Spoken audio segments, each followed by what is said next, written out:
رمضان ہے اور 17 رمضان اصحاب بدر کے حوالے سے یہ دن باقاعدہ اہل اسلام اور اہل دین مناتے ہیں، اس وجہ سے کہ یہ دن اسلام اور دین کی فتح کا دن ہے، اور اللہ تبارک و تعالیٰ نے اس دن کو اسلام کو سربلندی عطا فرمائی اور اسلام کو کامیابی عطا فرمائی، مسلمانوں کو کامیاب فرمایا۔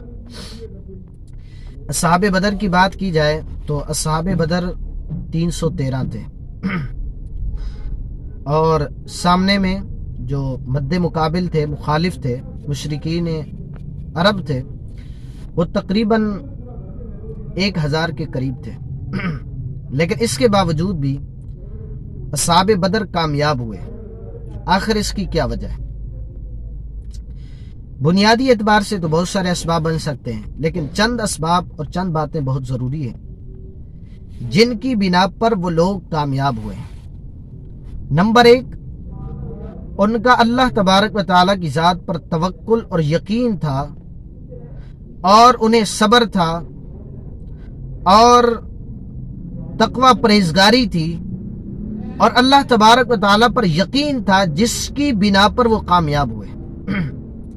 وہ اپنے اوزار پر، وہ اپنے آلات پر یقین نہیں رکھتے تھے، وہ اللہ تعالیٰ کی مدد پر یقین رکھتے تھے، تو اس وجہ سے کامیاب ہوئے۔ اللہ تعالیٰ سے دعا ہے کہ ہمیں اصحاب بدر کا صدقہ نصیب فرمائے اور ہمیں بھی کامیابی نصیب فرمائے۔